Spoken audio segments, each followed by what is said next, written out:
What is up, DJ Army? Nethervvoid, also known as John, back with another War Thunder video here. But this one's going to be a little different. It's War Thunder Newbie Guide. This video is going to be very long, as you can see from the length on the video. But it's going to cover lots of great stuff for newbies, things I wish I knew. This game is fairly complicated, especially from a newbie perspective. There's a lot of things to learn and know about the game before you really know what you're doing. So hopefully this video will help you get to that point.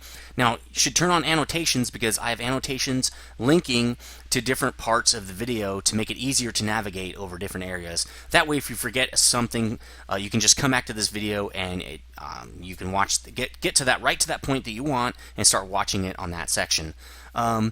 Also, as part of this intro, I'd like to say please like and favorite this video if you do like it.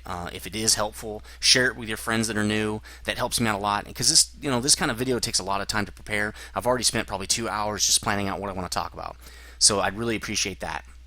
Another thing is, if I say something wrong or give misinformation, or if I don't give out some vital information that goes along with what I'm talking about, please put that in the comments because I'm going to be reading them very closely and posting that extra information as annotations on the video with your name to give you credit for that information, so that really helps. Again, so sit back and watch the whole thing or click around. That's great. Again, please, feedback is awesome, and please don't forget to like and favorite and do those things, and hit the share button down below and share it to Facebook or Twitter or whatever. Sharing with your friends, even better. So anyway, let's get into it. So what is War Thunder? That's the first topic here. War Thunder is a World War II aerial combat simulator, or shooter, I guess, because it's not always a simulator. But it's a lot, like Call of Duty or any other FPS. But it's a little bit different. If you played World of Tanks, it's basically like that. It's a vehicle game where you get 16 people on one side in their vehicles and 16 people on the other side in a match, in a map, and they all shoot each other until somebody's dead or the objective's reached. Just like a lot of other games, Call of Duty, Battlefield 3, lots of other FPS games have that same similar model. But what's going to be cool about War Thunder, and I think World of Tanks guys are trying to do this too.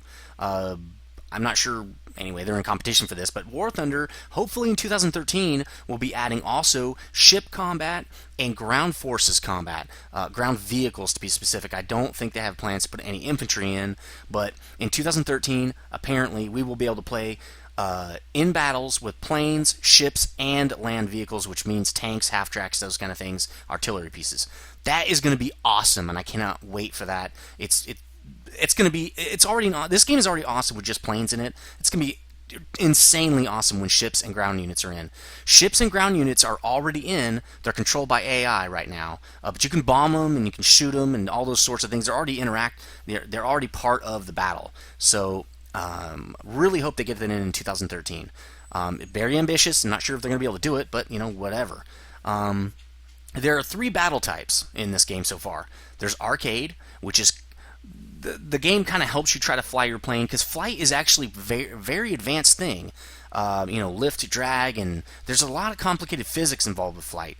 So the arcade mode has something called the instructor, which helps fly your plane for you, and you can just use mouse and keyboard movements or a joystick and maneuver your plane around, and the instructor helps take care of the rudder and ailerons and different things, which we'll go into in a little bit more detail later. That's arcade. Historical battle is kind of neat. You have to control your plane a little bit more. You have to when the match starts, you have to take off and you have to land when the match ends. And I think you have to control a little bit more on your plane. Like there's stalling in historical battle, things like that.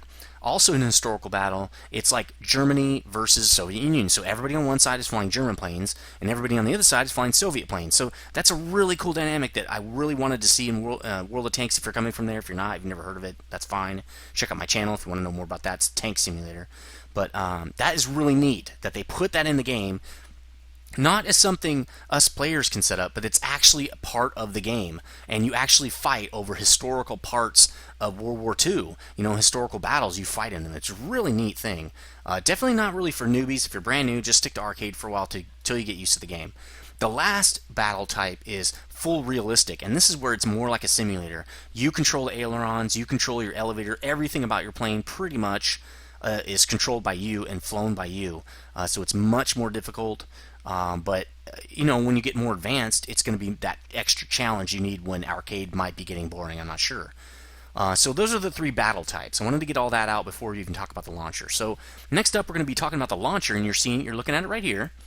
It's very typical to other launchers. It's mainly used to update the game. As you can see here, there's a progress bar, and to launch the game with this play button. It's got news and Facebook links and stuff like that, just like almost every other game.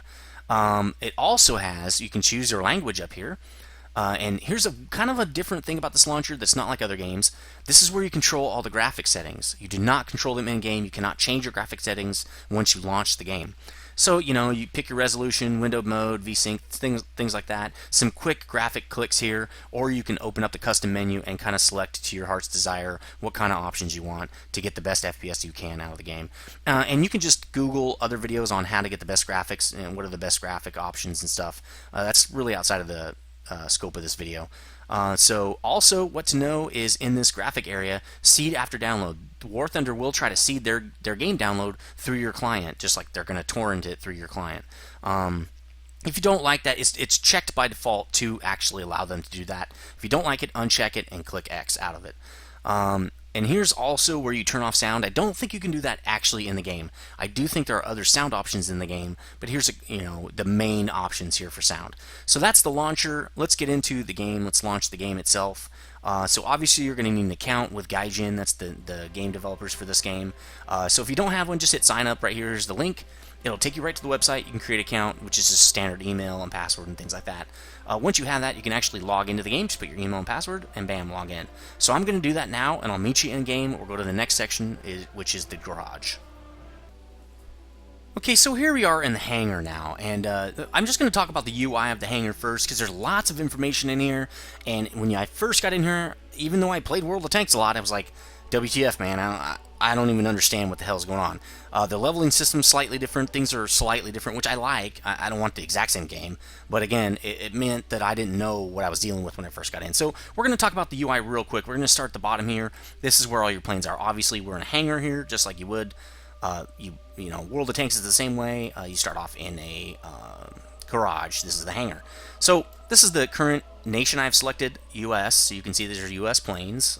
These are like kind of low-level planes. And the way you select your nations is just to click their little icon here. So you can see I'm sorting through all. You will start with the reserve planes from all nations when you first start out. Reserve planes are like this guy's a reserve plane. It's basically the lowest level plane coming right out of, at the very end, or I mean the very, very, very beginning of World War II, right before World War II began, these biplanes in most cases. You're going to start with 3 reserve planes and 3 crew in every nation. As you can see, obviously, I've been upgrading my crew, and I'll tell you about that in a second. You're only going to have 3 crew here, and you're going to have an option here to buy more crew. So that is what to know about nations, and a little bit about crews, and let's talk about crews a little bit more. Now, basically, a crew is going to fly one of these planes. It's going to man this plane, like say this plane right here. Okay, so the crew would be the pilot, the ground crew that does maintenance and servicing on it. The gunners, if you have any tail gunners, like this plane has tail gunners, you can see them right here. So that's part of the crew. And they are for this slot right here.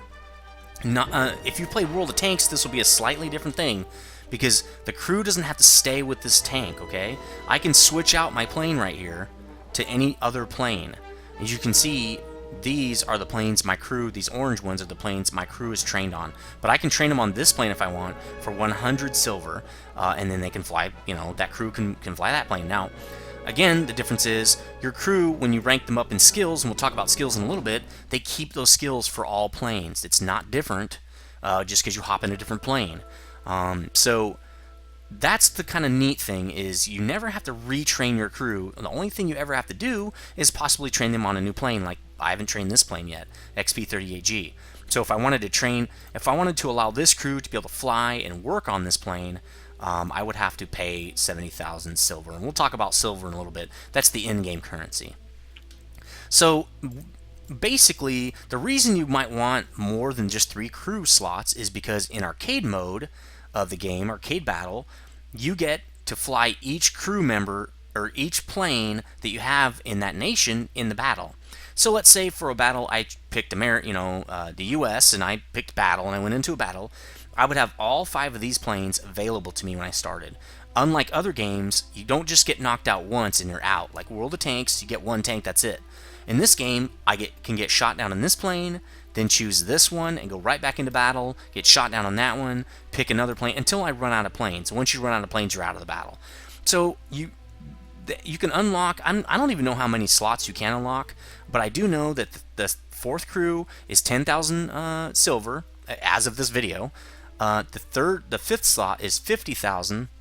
And then from there on, it costs gold, which is actually real life money to unlock these. But the neat thing is, for now anyway, this is pretty cheap. 200 gold, I figured it out today. 10 gold is about 6 cents American dollars. And so 200 gold would be, what is that? $1.20. So for $1.20, you can get a sixth crew in here. This does not affect historical battles. In historical battles, you get one plane. That's it. So like say this is the plane I chose, that's the only one I can fly. Once it's dead, that's the end. So it won't really matter for that. But when you're a noob and you're just leveling up different planes and stuff and trying to rank up in the research tree, which I'll show you in a little bit, you know, I think 5 crews is enough. When I have 5 planes, I generally can last the entire battle. If I really screw up, I'll get knocked out kind of quick, but you know, if you're not just diving right into the enemy, 5 should be plenty. So that's a little bit about crews. We'll get into more of the research and the different options and stuff you're seeing here in a little bit. I just wanted to tell you kind of when you buy crews, how you use your crews. So that's the bottom level right here. Another thing that's not working yet is obviously here's where you'd have army, where you might have your half tracks and stuff, and then you have the fleet tab where you'd have ship choices, just like you would for the air. Obviously only air is unlocked right now. Another couple things you need to know is when you first get into the game, this will be checked. Automatically repair my vehicles after I leave the battle, or airplanes, whatever. You'd want to uncheck that, and that's because airplanes, unlike, again, if you come from World of Tanks, I'm sorry there's a lot of World of Tanks, but there's a lot of similarities between the game, and I know a lot of people are coming from that game, so I keep referencing it. When you're in World of Tanks, your tanks do not auto repair, you have to pay for it. But in this game, as you can see here, over 27 minutes of actual real life time, my plane will come from 0, which is totally damaged, destroyed, up to 100% condition, and I can fly that plane again. And it doesn't cost me a dime. Or I can pay to have it repaired, which you can see max repair costs 370 silver. So you would see a little wrench right here if it was messed up, and you click that wrench, and it'll tell you how much repair, and the repair cost goes down as the plane becomes more auto repaired. So you know, if you went half the time and then paid for it, it'd be half the cost. So you'd click to repair it, and it'd be ready to fly out. If you go into a battle with a damaged plane that's not at 100%, you will not be able to use that plane. So you definitely want all your planes repaired before you go into battle. So that's pretty much this bottom area down here. I've told you everything. One other thing to know is this indicates I still have a 2x multiplier for the first battle or first win in this nation every day. So it's bonus experience. Whatever I got for experience, it will be doubled when I have a victory with this nation. So that's kind of neat. I definitely like that. They've had it for a long time, but it just in patch 1.29 they added the little indicator here, which is really cool. This is to auto purchase ammo. That's fine. It's pretty cheap, so I just leave it clicked. Again, that's really all you need to know. I'll talk about research later and the battle button later. That's how you actually get into games. Let's talk about this upper area here. We got game modes, which custom battles is where players can create games for other players to join. These are 2 not unlocked game modes right now, World War and tournaments. And you can see my frames are dropping because it's spinning around a lot. Tutorial, that's obviously where they're going to have stuff like, there's some cool stuff in there like bombing, how to bomb, how to take off, how to land on carriers, different things like that in the tutorial. Missions are actually versus AI, and I think they're hosted by players. I've actually never played one of these, but they seem pretty cool. I'm going to try them out eventually, but I'm pretty sure they're against other AI. One thing that I do have unlocked is historical campaigns. That is if you buy the Ultimate Pack or some of the other bonus packs that you can get from the shop here, unlocks these historical campaigns. Right now I think I have 2 unlocked.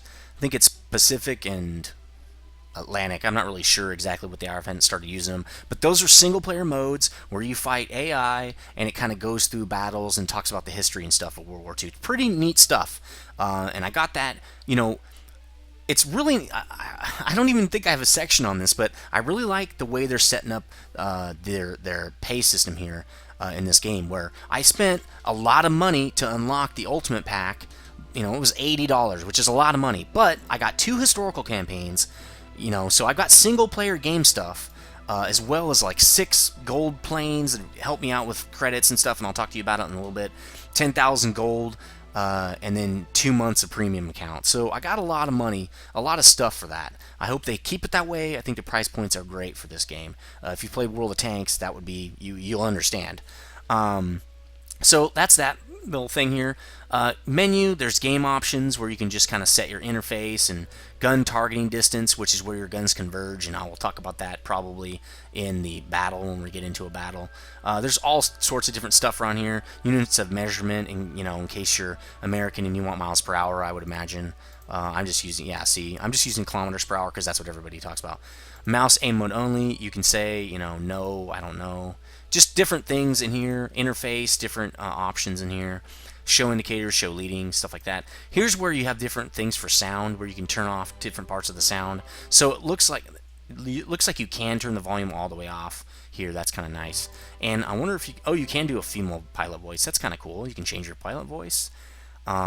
Neat. So that's controls. This should be pretty obvious. Left mouse button, space bar. Fire rockets is R. This is all your hotkeys and stuff. This is for mouse aiming hotkeys. Simplified controls. I believe this is for full realistic, historical battles. And then realistic controls, I think actually are historical. Simplified would be arcade, sorry. This is arcade. And then this is where you have the instructor. The realistic is historical, and then full aircraft controls would be your full realistic battles. Again, please correct me if any of this is wrong. I've only ever used the mouse aim stuff because I just do I only really ever play arcade because I'm still pretty new to the game. So, and then, that's pretty standard stuff there. Oh, that's fine. I don't really care. Okay, encyclopedia, leaderboards, replays. This is where all your replay. It actually saves your replay every game. The system is not quite the same as in World of Tanks. It does not have the UI, but at least you can watch your replay. It can be kind of hard to figure out what's going on because you don't have the UI to tell when you hit someone or when you killed them or anything. So anyway, but it's neat. You can save them here too. It tells you about the games. That's pretty much all you need to know about that. Obviously a friends list here. We've got, the general chat and stuff. And this is actually... you would think this would be mail to other players, but actually what this is an event log of everything you've done. So all your battles are here, how much money you made, what achievements you've unlocked, when your crews have leveled up, and then the store. I think if you bought anything, it would show up here. I don't really know what's in there. This is your rank. I'm a rank 7 pilot. Obviously your name's right here, and then what rank you are to get to the next level. These are my ranks in the Air Force of this country. So I'm ranked 3 with the United States Air Force, 5 with German, 5 with USSR, 4 with the UK, and 2 with Japan. And we'll get into that a little bit later. It tells you where you are standing with the ranking up there. And just some other, nice things to know just about what you've done, medals you've unlocked, things like that.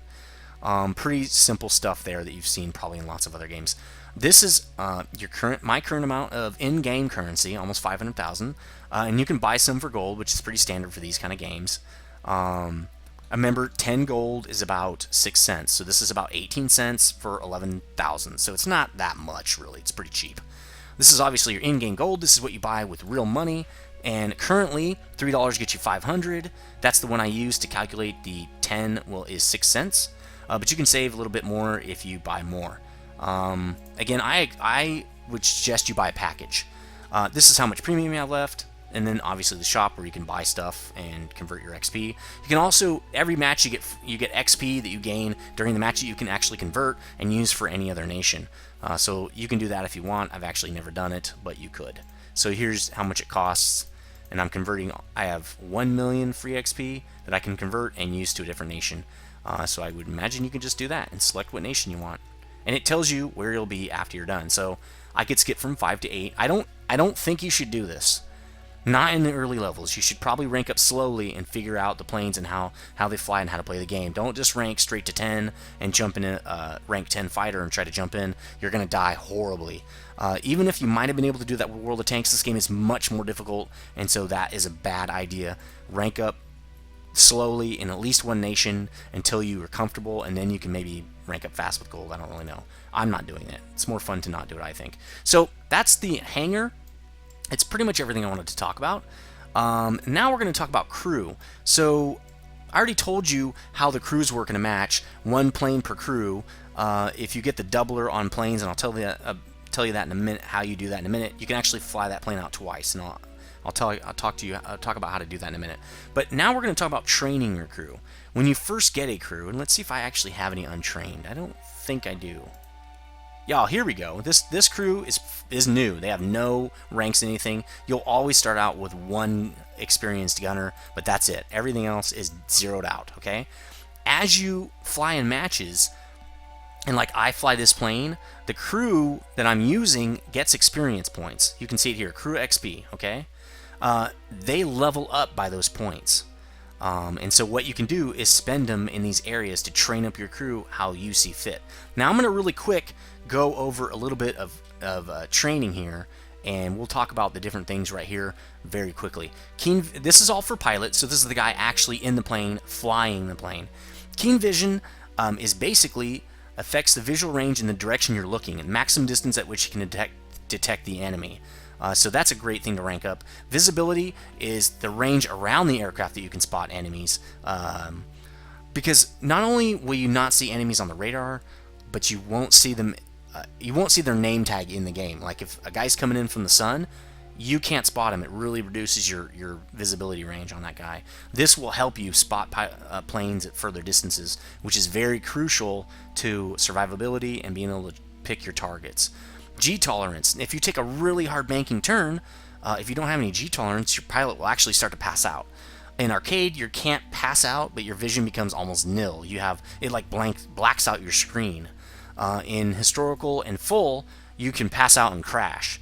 So you're going to want to pump this up to make sure that your pilot can take those hard G turns and not pass out. It takes a little bit to actually regain your consciousness. So if you're in the middle of a fight, you definitely don't want to be passing out or having that reduced visibility. Stamina affects how fatigued your crew are over time, especially your pilot. For taking a lot of hard G turns and he doesn't have a lot of stamina, he'll start to lose his G tolerance, stuff like that. Vitality is just the health of the crew. It's not really hit points or anything, and as well as the speed of their recovery, as you can see from the tooltip there, if they're wounded, because you can kill crew members in this game.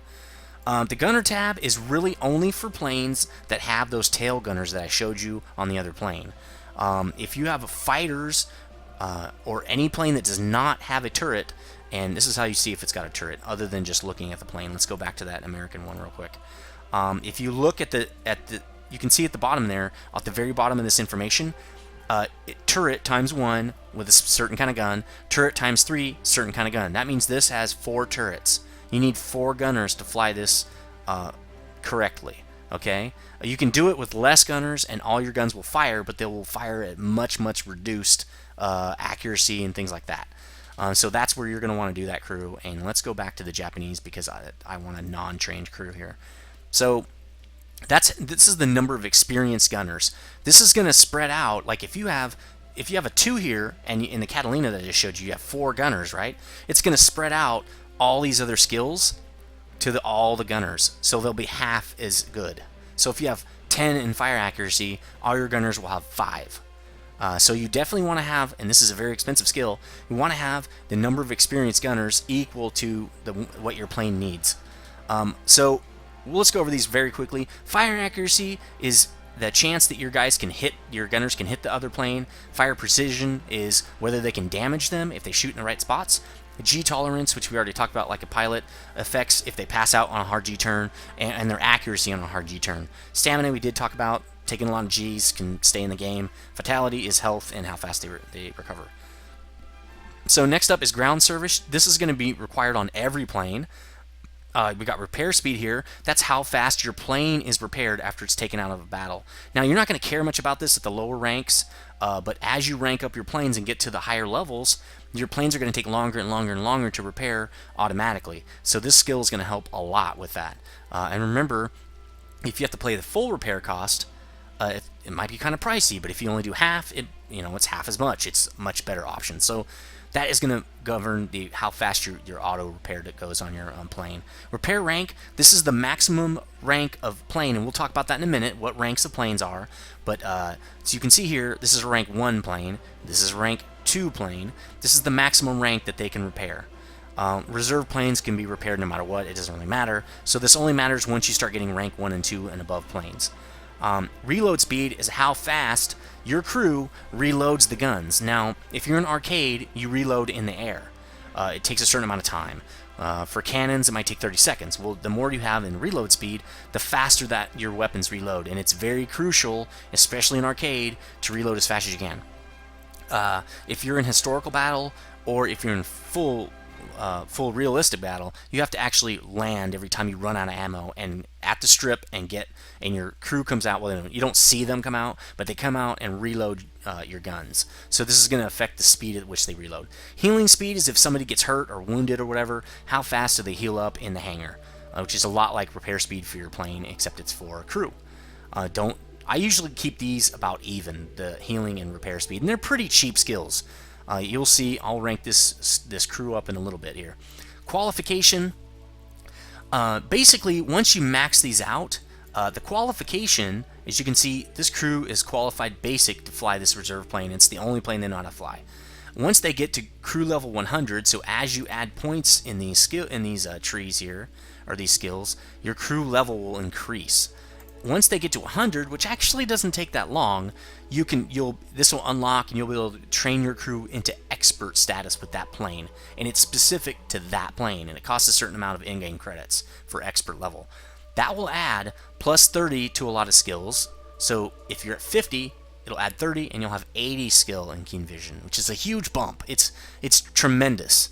And then once you get to a certain level, or maybe it's immediate, I'm not positive on that because I haven't gotten there. It's it doesn't really matter. You can train your crew and ace into that plane for some gold credits, and that will add another 50. Instead of 30, it'll add 50. So you get even a better, more strongly trained crew.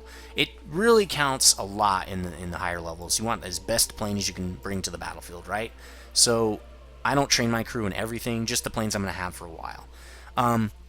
This is something that I actually started picking up on more recently. If you have spent some money in the game, even if it's just 1,000 eagles, this is a great way to get your crew off the ground, and I'm going to show you. I'm going to do it right here. For 6 cents, again, this is American, 6 pennies, you can get 130 XP for your crew. And let's just do that, okay? That's really cheap. It's so cheap. Now I have 130 XP to spread around. So let's get, I don't know, this keen vision up to 8, and as you can see, as you rank it up, it costs more XP per level. So actually, let's go to 7 for that, and 7 for this. This is actually how I do it on all my crews. And because these to me are not as important as these vision. And since this is going to be pretty much fighters, I'm not doing gunners yet. Let's do, I don't know, let's do like 6 here, and let's do this like to 4. This is a very expensive skill. Now that, let's do them up to rank, let's do 4. Now this crew can repair up to rank 4. Reload speed up to 5, I guess, and then let's get this guy to 6. Okay, we got some spread, we got some extra. I usually like to take this to 5 because it's very expensive, but let's just take this to 6. To get 130 XP from scratch would have probably taken me 8 to 10 matches, I think, starting out. Maybe a little bit more. And now I don't have to worry about my repair rank as I get higher ranks, ranked aircraft, at least for a long time. It's easy to keep up with it. And it only cost me 6 cents to do that. And now I've got a pretty decent crew. I mean, for starting out, it's pretty decent. Your crew, especially the G tolerance, it's going to be screamingly noticeable at level 0 in those skills. So now this crew is pretty nice. It's not too bad at all. So again, that only cost me 6 cents. It's really cheap to do. So let's see if I've covered everything. I'm just going over my list here. We've already talked about adding more crew. We talked about speeding up training. I just showed you that. Basic crew tips, we went over that as well. And also what you're going to want to do is specialize your crew to the role that you have them doing. So right now this is a fighter crew because I'm flying fighters out of here, but I might designate this as my bomber crew and start putting bombers in here, and so I'll start leveling up this gunner area. So I'll only ever qualify or train these guys in bombers and put bombers here. And that's really what you want to do, because what you don't want to do is, like, say this is a fighter crew, you don't want to put a bomber here and have no gunner skills. There's no point to that. So make sure you specialize your crews. That's going to help a lot. Okay, so we've talked about crew pretty in depth. You should know a lot about the crew now. Let's talk about planes. First, I'm going to talk about the nation breakdown. Like in almost every game, every nation kind of has their strong points and their weak points. Now, I'm not an expert really at any nation, but I have a general gist of all the nations and what they can do. So for U.S. here, we mainly have the U.S. mainly have fast planes. The armament's pretty good on them. I think their turning is okay. It's not greater than really anything else, but it's decent. But really what they have is fast planes right off the bat. I mean, these two Buffaloes are extremely fast. They have great cruising speeds, like in the 400 to 450 kilometer range. And that's really nice for rank 1s and 2s. That's, to me, definitely outperforming other nations. If you look at, and they also have some of the best endgame bombers, if you like bombers. If you're looking at Germany, it's pretty obvious if you know anything about the history that the Germans have the Bf-109, which is the Messerschmitt Bf-109, which is a great line of fighters, really awesome. Not great turners, armament not really great. The one thing they are good at, though, is boom and zoom tactics, where you start at a high altitude, drop down on somebody onto a lower altitude with lots of speed, take them out with some fast shots of your guns, and fly back up into a higher altitude. And that's actually how the Germans flew this plane in the war. So very, very close to realistic here. So they have a great line of fighters here. I'm not really sure about their bombers. I don't really know about those. I've never flown them, and I haven't heard anybody really talk about them. But they have pretty nice fighters if you know how to use them. The Russians have really hard-hitting weapons, and they have decent turning. They're kind of boom and zoom. They have good speed. A lot of people consider this to be kind of an overpowered nation with respect to historical accuracies. That's just what I've heard. I'm not going to personally pass judgment, but the Yaks, this Yak line of fighters is kind of known to be pretty much they're just, killer aircraft. And I like all of these fighters I've played. The lag may be the least so far, but this I-16, I've gotten lots of kills in this thing. It's ridiculously agile. So I think they have really nice planes. So really nice fighters if you like fighters. The British, they have nice planes. They're okay with turning. They're a lot like the Americans as far as turning. The armor seems to be pretty decent. You can take a few hits. But what they really excel at least in the lower tiers, is they have tons of weapons. This thing has 6 guns right here, 2 of them being cannons. This Spitfire has 8 guns. The Gladiator here has 4 for rank 1. That's pretty nice. This one has 8 guns, this Hurricane, and the Mark II Hurricane has 12 guns. Let's look at the Typhoon. 12 guns. This is a ridiculous amount of lead getting shot out of these things. It makes it a lot easier to hit enemy and take them out of the battle and move on. And they're pretty agile, at least the Spitfires are. It's a really nice line of plane here. I don't really know, again, a lot about their bombers. I'm pretty sure the Americans have the best bombers, and that's what I've heard, like B-17 and things like that. The Japanese have the best turn fighting in the game, which means they turn the tightest corner.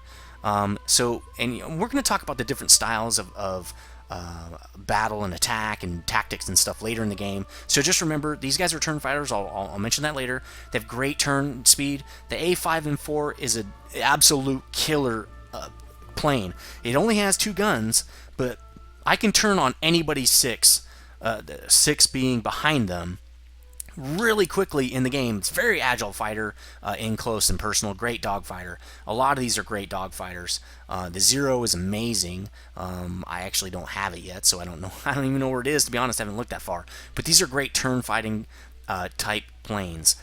So what you're going to probably do to figure out which one you like, get in a few battles, get up to like rank 3 or 4 with your airplanes, and then figure out what kind of style you like best as far as energy fighting or turn fighting, which we'll talk about the two later, but just keep that in the back of your mind, that you want to try out a few nations and figure out what kind of style you like. Most people kind of gravitate, if they like dogfighting, quickly to the turn fighting style because it's very easy to learn and excel in, especially if your plane is great with turn fighting. So this is a great nation to start out with as a newbie player as far as I'm concerned. It's probably the easiest one to learn with.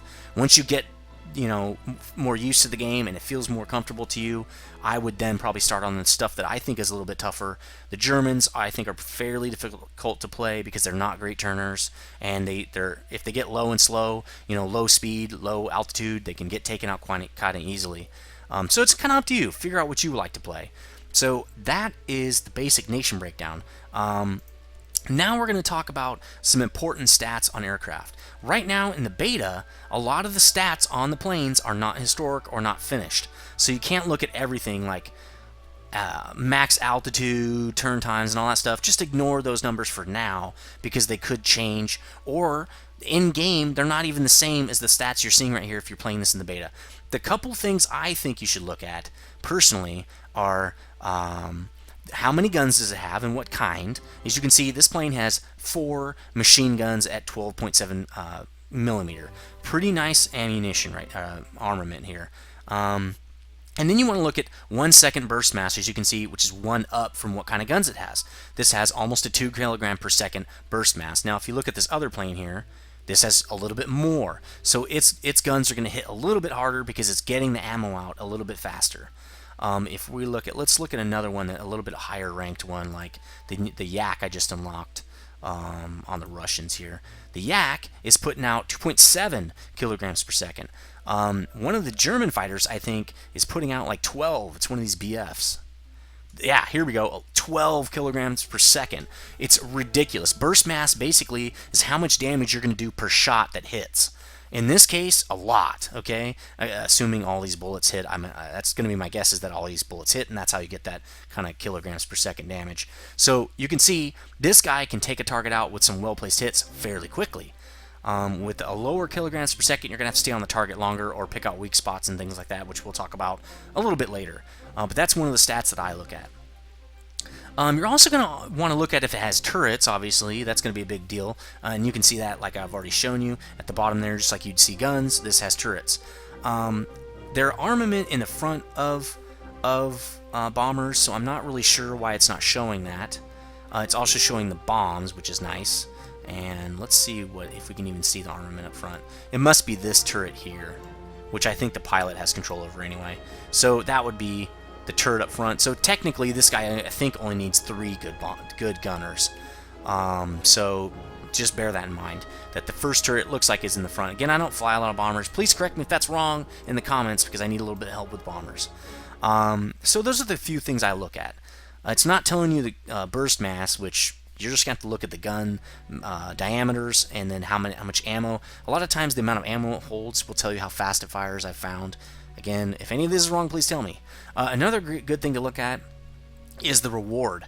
This gets 60% of reward. It actually goes up and down, and it's hard to calculate exactly what it is, but it tells you the level of reward of this plane. Now, these are all 20. 60 is a little bit higher. Means you should get a little bit more credits per whatever you're doing in game. Now, this is a gold plane.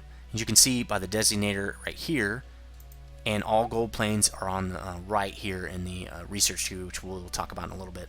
So since it's a gold plane, I get a bonus 40% reward on top of it, plus a 100% experience bonus on my crew.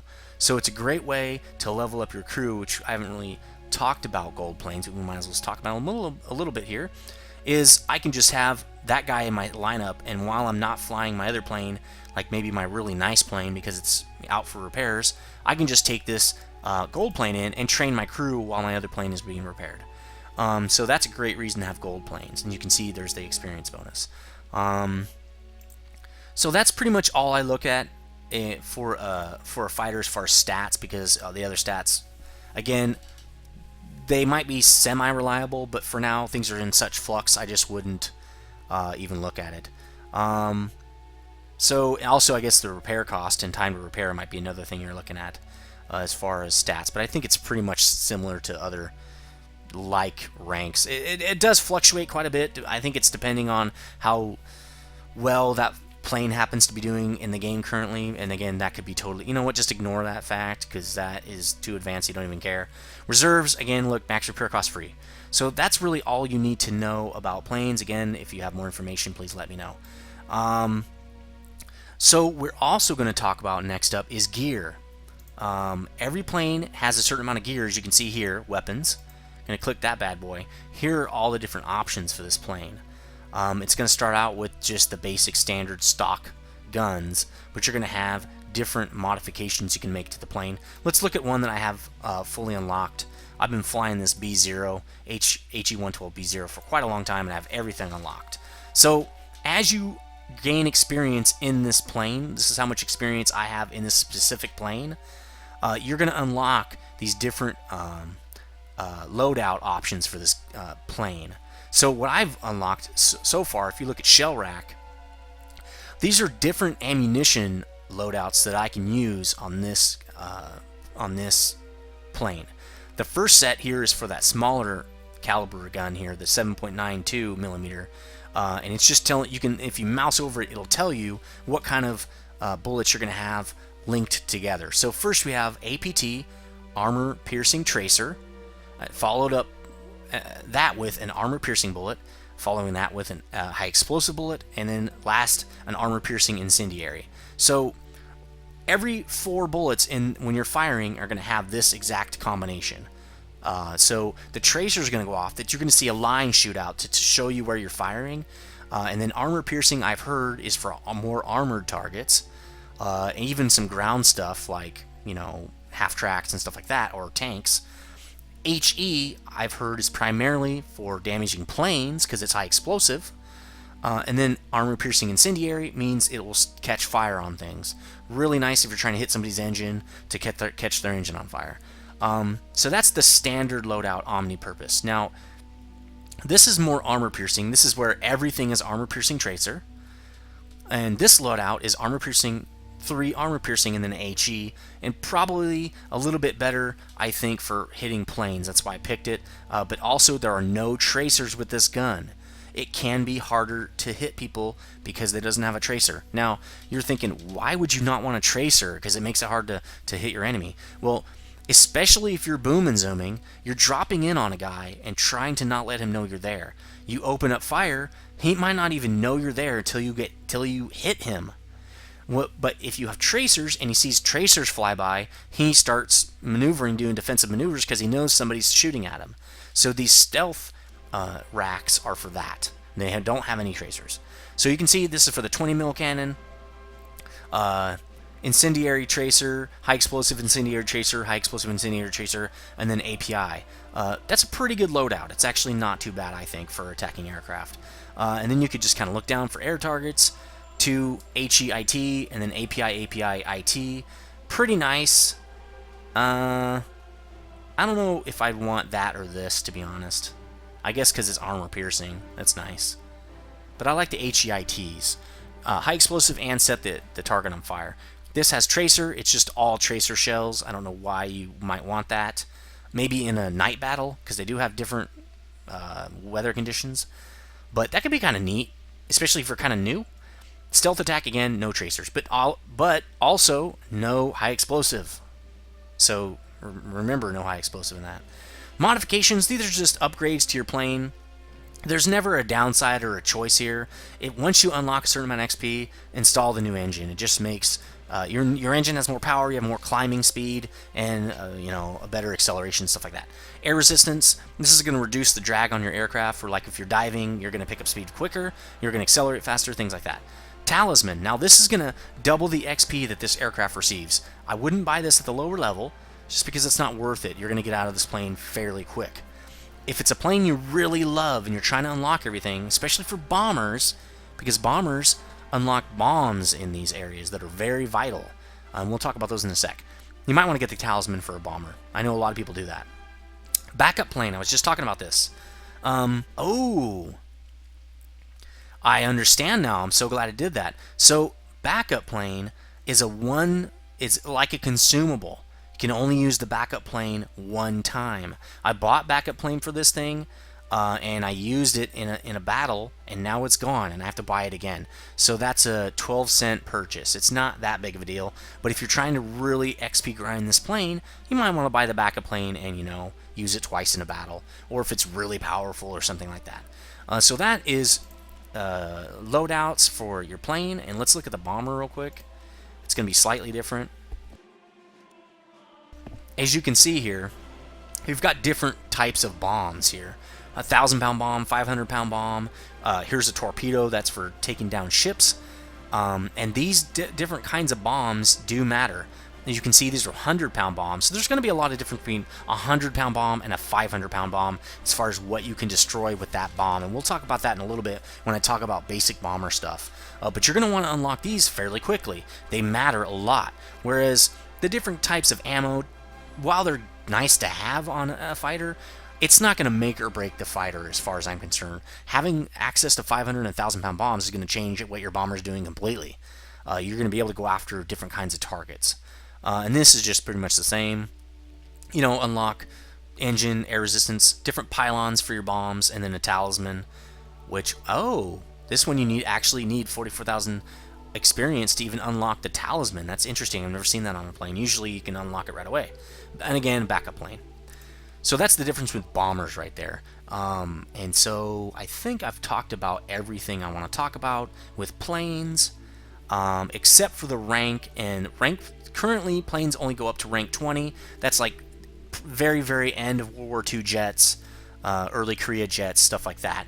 And you're going to start out with a reserve plane, which doesn't even have a rank. It's not even rank 0. And then as you can see, I'm ranking up now. I guess we can get into that with research, and I'll tell you why the rank is so important. You already know why it's important for crew skill, because your crew has to be able to repair the rank of aircraft you're using.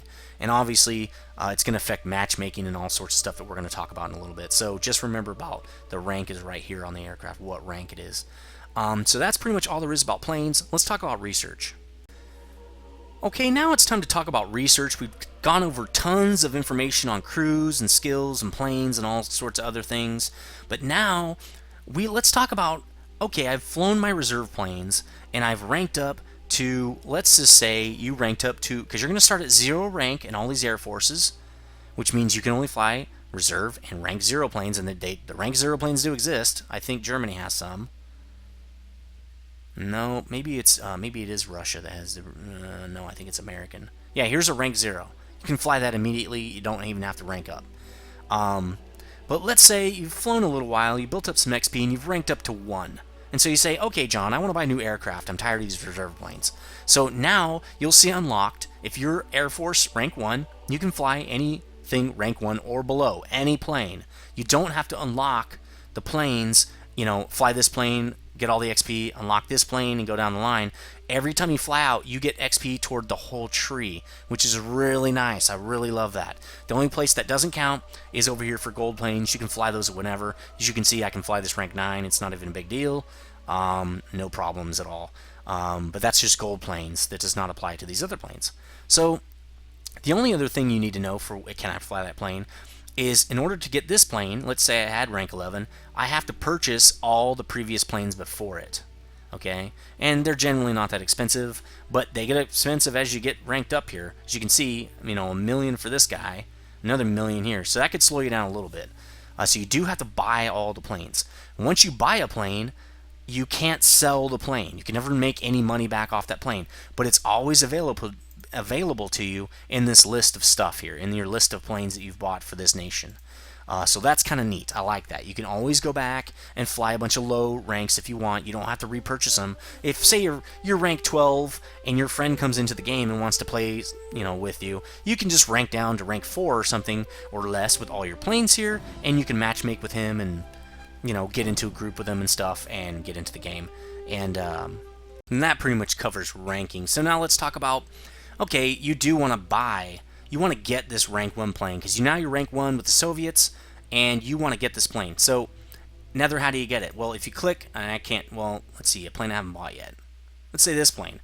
You're going to see this order tab right here. As you can see, these tabs are very similar to down here. There's an order tab. You click that, which, let's do it on one of these planes just in case I actually do buy it. it's going to say, are you sure you want to buy this? It's 9,400. And you say, yeah, I want to buy it. You can also look at the stats of it, test fly it. You can test fly this plane. You can look at what kind of weapons it has and stuff and all of its unlocks before you buy it. Once you purchase it, it's going to try to stick it into one of your slots. Let's just buy a plane. Let me see here. IL-2, that's a great plane. I want to buy this plane. And we'll talk about the different types. You can see this is an attacker, and we'll go over that in a second. So I'm going to buy this plane. It's 32,000. I say okay. Now, there's the plane I just bought, and here are my crews. So I'm just going to leave it. This is basically, it's in reserve right now. None of my crews are trained on it. Now, if I push this, recruit another crew, I can put it into that crew slot. But I'm not going to do that because I have 5 crew, and I'm fine with that for now. So I'm just going to say cancel. Now I've purchased that plane, okay? Put it into service. You can click it here. I don't do it that way. Let's say I wanted to switch it out. This is my bomber crew with turrets. As you can see here, I've ranked up some of these guys. Now, they need more gunners. They only have 1. And so that's why I think this is saying not enough experienced gunners. Once these skills get a little bit higher, if you don't keep up with the gunners, then it ranks down a little bit, which I don't care about that. I really only want enough experienced gunners for this crew. As you can see, I bought a lot of extra points just to keep this crew going, but you obviously don't have to do that. So now I've got a new plane here. It's the next rank above this one. I don't have to put it here. I could put it here and make another bomber crew. Personally, I only want 1 right now. I mainly like fighters, and I'm sticking to fighters until I learn them, inside and out, and I really have a lot of fun dogfighting and stuff. So I'm just going to switch this out with the IL-2 like this. Now I have to pay 9,000 to train this crew on how to fly this plane. So they're not going to lose any skill levels or anything. They're just going to be able to fly this plane. So now they can fly it, okay? If you see this little gold indicator, it means this crew can expert in one of these qualifications, which there you go. You can see they can upgrade to expert on one of the reserve planes. So anyway, that's how you purchase a plane, and that's how you put it into service. I just showed you how to actually put it into service. I've talked about different kinds of planes, getting that new plane, switching it out. Now also, if you don't need to buy the plane to switch it out, I can just click that and it'll switch it out and take that into battle. Also, what I want to talk about is the different types of planes. We have not gone over that yet. As far as I know right now, there are 3 types of planes. There are the fighters, which you can see here, right under the name of the plane. It says Yak 7B Fighter. A fighter mainly relies on killing other planes. So they're going to be more agile, have better armament as far as guns, great acceleration, things like that. And then next, the attacker. In World War II, it was very common practice to dive bomb targets. Basically, you take a fairly regular plane, kind of like a fighter a little bit, and then dive in and at a really steep angle and aim at a target, and then drop the bomb from your belly, and it'll fly down right onto the target. It's a fairly precise way to bomb, but it's very tactical. You only get usually 1 or 2 hits or something like that. Really 1. But that's what an attacker is. It's a dive bomber. They do have turrets, most of them. They'll have like 1 guy in the back kind of covering you, because they're not very agile or fast planes. Well, they can be fast, but they're not necessarily agile. They don't dogfight very well. I don't recommend dogfighting with them. And then last, we already know the bomber. So these are considered dive bombers. These are considered level bombers. Now, level bombers fly, go up to a very high altitude generally, and they drop tons of munitions onto their target to hopefully hit that target.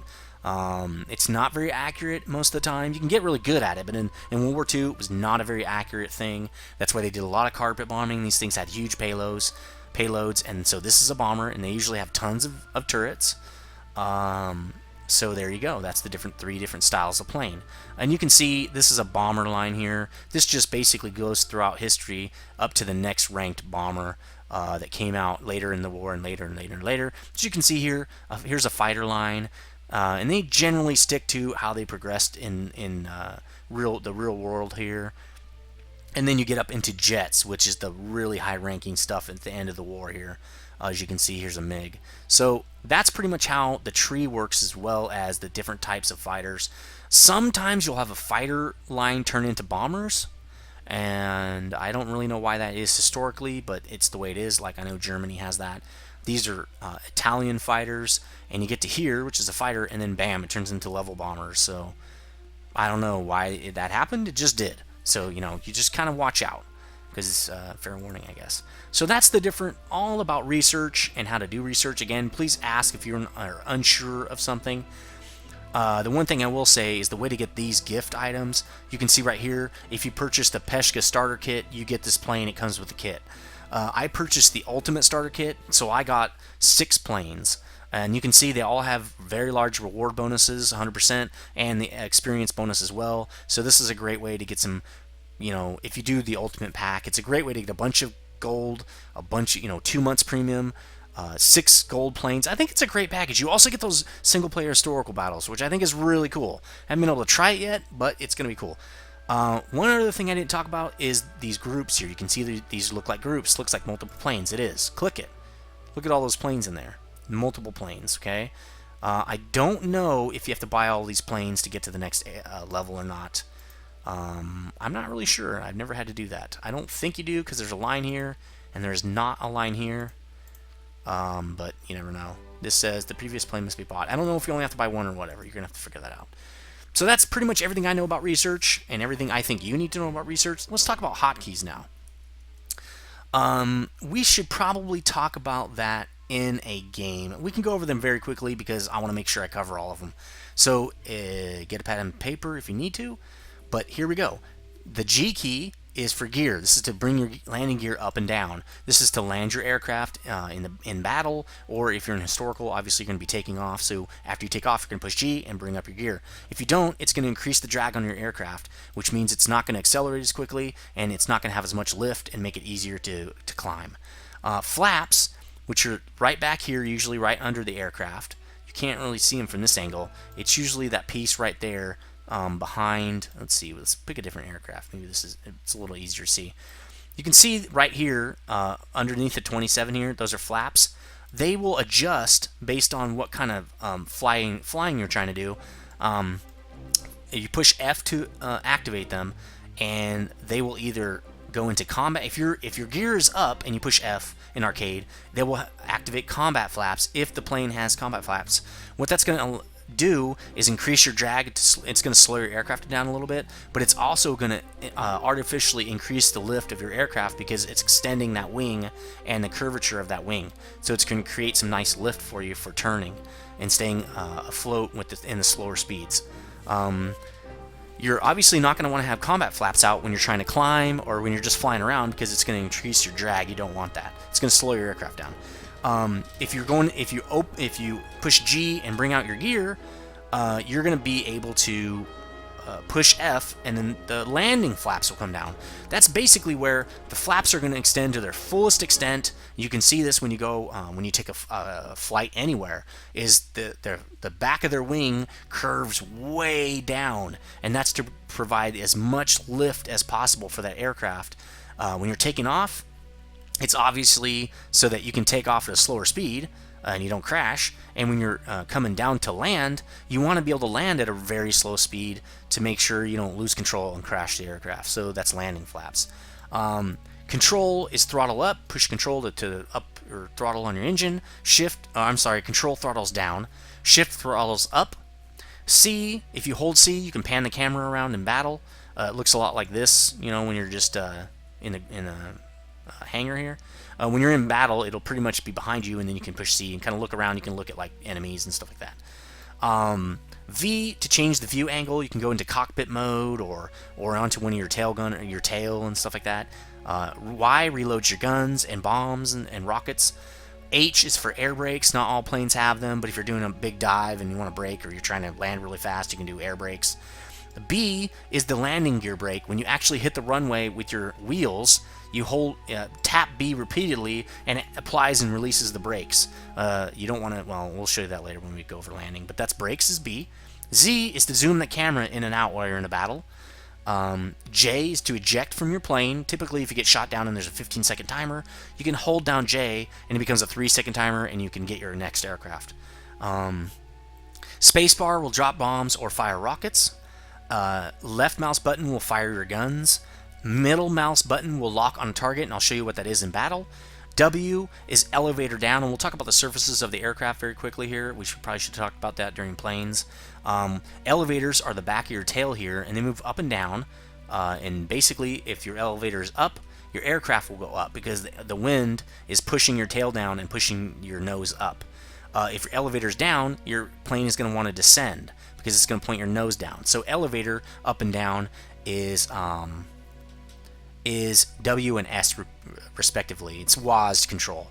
A and D activate the ailerons. Ailerons and these end of the tips of the wings out here going up and down. With as the wind goes over them, will roll your plane one way or the other. And then you have Q and D, which activates the rudder left and right, which will actually turn your plane to the left or right without doing any rolling or anything. Once you've dropped a bomb, this is something interesting for bombers. Once you've dropped a bomb, you can actually put the camera on the bomb as it's falling to see where it's going to hit with the U button. I did not know that before. There are tons of other hotkeys. Those are just some of them, and you can remap those hotkeys however you want in the options here, as you can see before controls. I have already remapped my my free camera to right mouse click in game because I'm just more used to that. I don't like holding C. My hand's way busy doing other things. I don't need to be trying to hold C. So that is hotkeys. So next we're going to talk about paint and decals. Now, as you can see, this is not the typical look of this plane. This is the stock look of the IL-2, and as you can see, there really is nothing on it. It just has some camo and the Soviet signatures here, the emblems. So what you can do though is you can add stuff to it. You can see I've added some paint here, and I've added a 14, which is my number for my plane, and then some words here on the yak. On the lag, I've added this. I kind of made a pinup girl here and wrote over it because it actually says something else. So the way you're going to change your paint is to come in here into the hangar here, and you're going to push hangar. And then right here you have some options to do weapons, view crew, information on the plane, which is kind of neat. And then obviously the big one here is paint. So we're going to hit paint. Right now there are 4 decal slots, as you can see here. I'm kind of using all but one, I think. Am I using them all?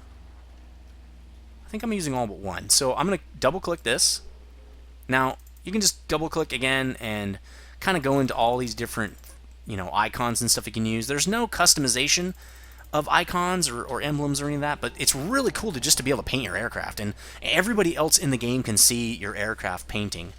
When you get a kill on somebody, sometimes the kill cam will show who killed you, and they'll see you flying and show all your decals off and stuff. So it's kind of a cool little thing to show people. There's tons of different things in here, and you'll get stuff. A lot of times you'll unlock new emblems just for achieving certain things. I'm not sure exactly how that works, but I do know that over time you should get more emblems as you unlock things and get achievements. So let's look at common here. Now let's look at kill marks. This is something you get. Now they're called victory marks. They used to call them kill marks. I don't know why they changed it. So as you get like 5, I think I get this for 5 kills, and then I got this for 5 kills with the Russian or something, or the Soviets or something. And this was like for 10 kills, 2 Germany kills, I don't really know. But you can basically like let's see, I wanted this one on there. Double click it, put it on my plane. You can say I can put it wherever I want. I can hold shift and change the size of it, or hold alt and mouse wheel in and out to rotate. I can also make it 2-sided so it appears on both sides of the aircraft. So let's put it here. Right? Let's see back here. And now, as you can see, it's on both sides. That's kind of neat.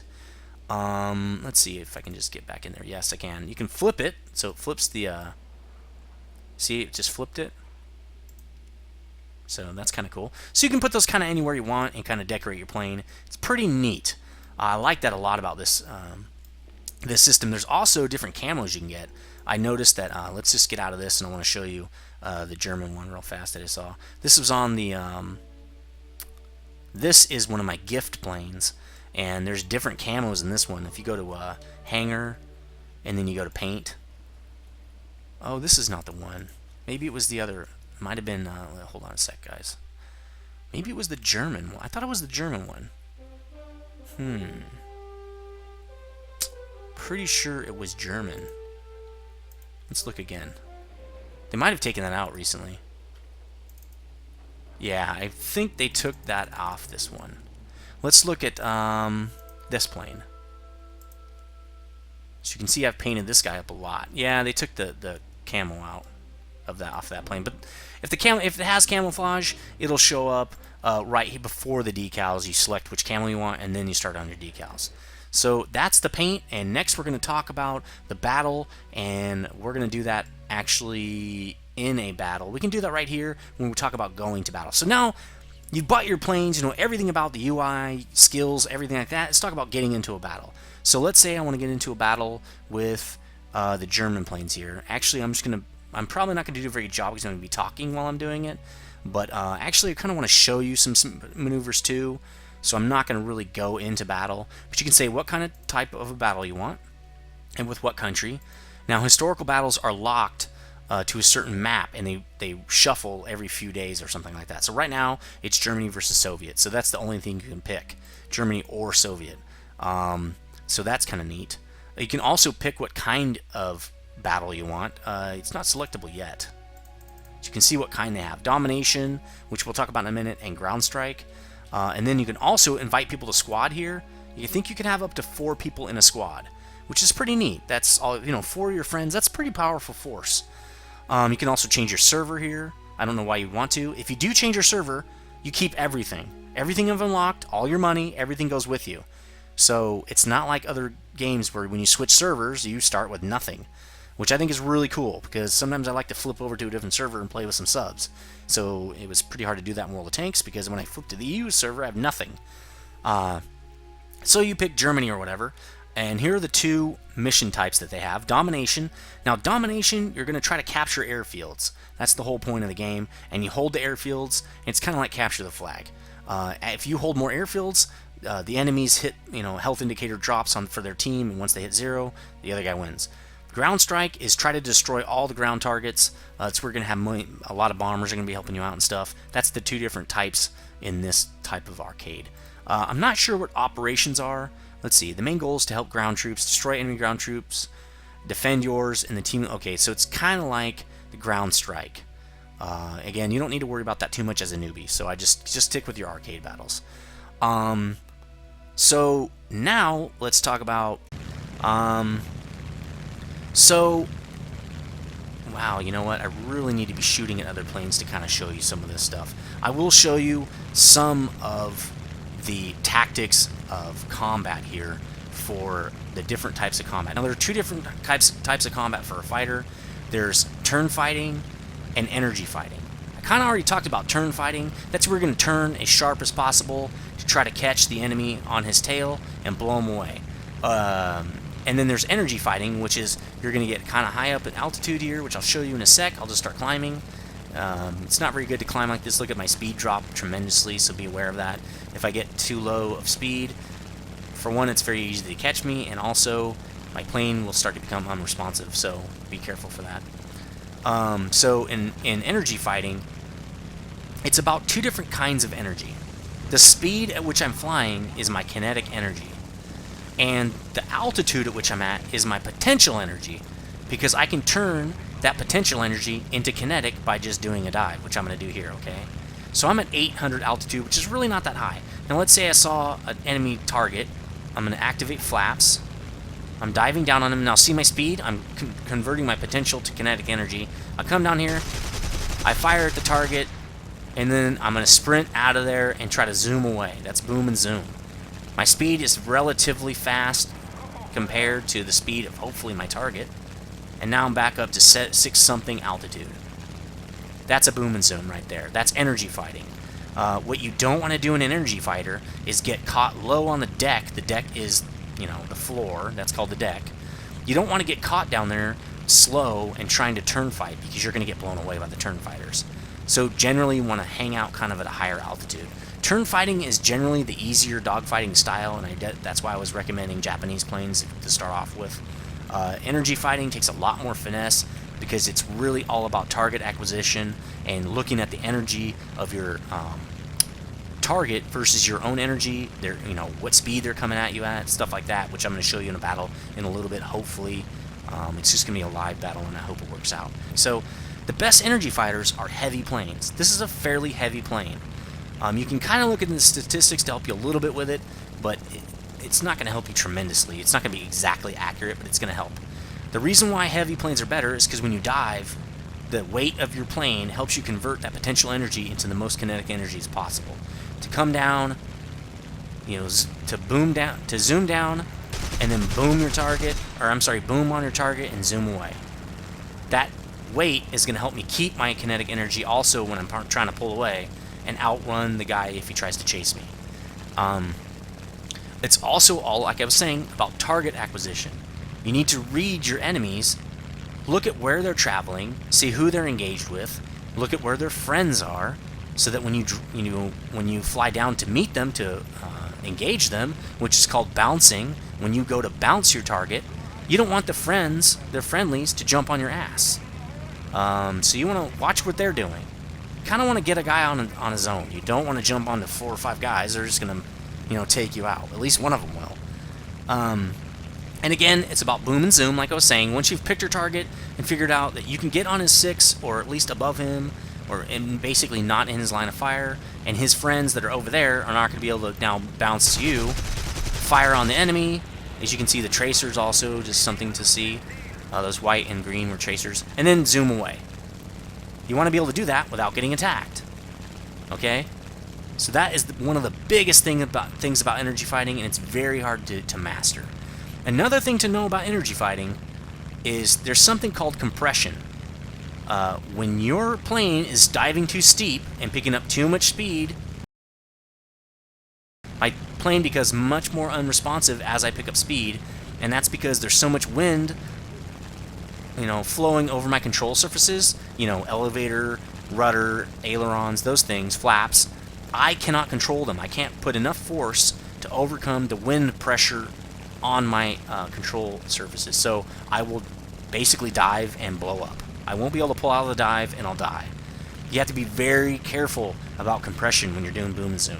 You'll get used to it. Every plane requires a certain amount of flight, and you'll get used to how it flies. It's just really a matter of time. Now, there's some other tactics other than just boom and zoom that you can use as an energy fighter. They work out fairly well. One of them is called scissors, and there's a couple different ways to scissor. One of them is called a flat scissor. That's like, say you're turning into somebody, and they're turning into you, and you can't get a shot off, but he flies right by you in the opposite direction, that direction. Well, you immediately turn back, and he turns back as well, and your guys are both trying to get shots on each other as you pass each other. That's called flat scissors. Okay? It's a great thing to do as an energy fighter because you're trying to use your speed to keep the guy off your tail if he is a turn fighter. Okay? And so what you're going to want to do to win in a flat scissors is, let's say I'm coming in on a guy and he passes me. Immediately, as fast as I can, I want to get the turn off earlier than him to kill him as he's still trying to come around right here and get on his sticks or on his side. So as you can see, my ammo is getting low. Let's push Y to reload. You can see the timers right there on the UI. So that is a flat scissors, and it works fairly well. Remember, turn early to get on the enemy's side or his 6 while he's trying to flat scissor back to you. Now, if you feel like you're losing the flat scissor, and let's say you come across a guy right here. I just crossed a guy. Instead of scissoring back, I'm going to scissor away from him at the exact opposite direction I think he's going to come back at me. That will put lateral distance between me and that enemy, and hopefully I have enough speed to get away. If you don't, start to climb a little bit. Build up your potential energy. Okay, rebuild your energy if you've ran out. As an energy fighter, you need to watch your energy and know what your energy is at all times. Know when to get out of the fight and get to higher ground. I'll talk about some more defensive maneuvers in a minute, but that was specifically relating to flat scissor. Another energy move is called yo-yo. So what I'm going to do, let's say I boom this target. I'm coming down, I'm going to boom this target, I'm bouncing him, I come down and get some shots off. Now, instead of trying to turn to get right on the 6, I'm going to come up, preserve my energy, and then I'm going to quickly roll down again back on the target and boom him again. Right? And I'm going to zoom up again and do the same thing. Now, he might be flying back. Maybe he flew back. And just keep... This is called a yo-yo. I think it's also called rolling scissors if two people are doing it. I'm not exactly positive on that. But I'm pretty sure... I know it's called yo-yoing. And it might be called flat scissors. Now, you can see you're losing a lot of energy doing this. You see how I'm low and I'm slow? Don't be low and slow in an energy fighter. I can only yo-yo for so long. You don't get the kill fairly quickly. You need to get out of there before you burn off all your energy. And he out-turns you and kills you. The worst thing a boom and zoomer can do, energy fighter can do, is run out of energy. Be low and slow. Do not be low and slow. Okay? So that's the yo-yo. That's another great energy move. Another great move, let's say you're coming in on a guy, and let's say he's crossing you horizontally, and you're coming down to boom him, and you boom him, but you overshoot the guy, and he gets away, right? Instead of doing a hard banking move like that, or cutting your throttle, another way to do that is to do like a smaller yo-yo, and kind of yo-yo up, and then you can see get right back on his tail. Conserve that energy, and try not to slow down. You know, try not to cut your throttle or make too hard of a banking turn. If you try to hard bank in an energy fighter, you're going to spend a lot of your energy. Because watch this, okay? Let's get some speed here, then I'll do a hard bank. These heavier planes do not want to turn without bleeding off a lot of their speed because it increases so much on their drag. Okay, so I'm at a good altitude. I'm going to boom somebody. I'm coming down. I'm going to bounce a target. Coming in for the boom. I overshoot or I take a shot and I miss. Now watch my speed as I bank. Cuts down tremendously. Look at it drop. Look at all that energy dropping off. You don't want to do that. Okay? Even if you're flying straight and you bank around a little bit, look at the speed drop off. Be wary of that. Always be wary of bleeding off your energy. You don't want to spend it all. Okay, so that's some really quick tips on energy fighting. There's a lot of other tips and tricks you can do with energy fighting. Another way to boom a target, bounce on a target, especially for the German planes, it works really well with the BF-109s. I've seen people do it, is fly directly over your target. Let's say your target is actually moving opposite direction to you at a lower elevation.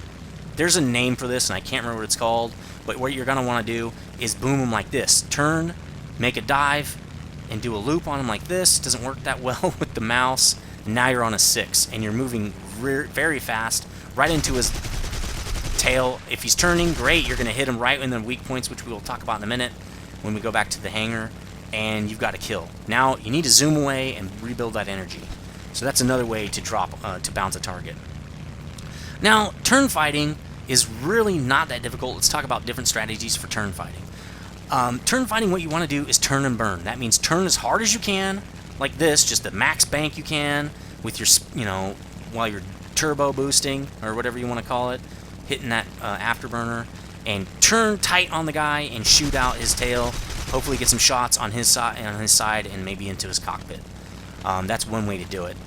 You can also, if you're in a tight turn, hold S, which, see, it's activating my elevators and making me turn faster. That's another way to turn a little bit faster. It's bleeding off more energy. See how it's... Look at my speed. It bleeds off a lot more energy when I do that, when I turn that tight turn. Well, now I'm really slow, so it doesn't matter, but that's one way to get that turn to be a little bit tighter, and I actually take a lot of guys out doing that when I'm doing turn fighting. Okay, so that's all there really is to turn fighting, is really just trying to turn on the guy, turn before he turns, anticipate his movements, get on a 6, and pound him. Now, the defensive things you always want to be looking out for as any pilot engaged with anybody is you're going to want to look at your mini-map and just watch your surroundings. See, I'm looking around. I'm fighting a guy right here. We're doing, I don't know, boom, zoom, whatever we're doing, we're engaged. And I'm looking around to make sure his buddies aren't close. The longer you're in battle in one spot, the more chances you have of his buddies coming down on your tail or coming down right from the top and bouncing on you and killing you. Always be watching your mini-map. Always be watching, having that situational awareness, okay? Even as a turn fighter, you need to learn when to get out of there. When you've lost too much energy, you need to get out of there. When you've lost too much energy as an energy fighter and getting out of there, but obviously it's more crucial as an energy fighter. So now, the way to, how do you get out of a situation once you find yourself low and slow? How do you, what defensive maneuvers can you do to get out of being low and slow? Well, I already talked about one with energy fighting. If you're in a flat scissor and he turns, just don't turn. Just fly away from him. Just fly exactly away from his maneuver. Get lateral distance between you and the other, whoever's attacking you, whoever you're engaged with. It kind of works the same as a turn fighter. Fly exactly away from where he's turning. But usually you're so close with the turn fighting, you're probably going to die. Another thing you can do is fly toward friendlies.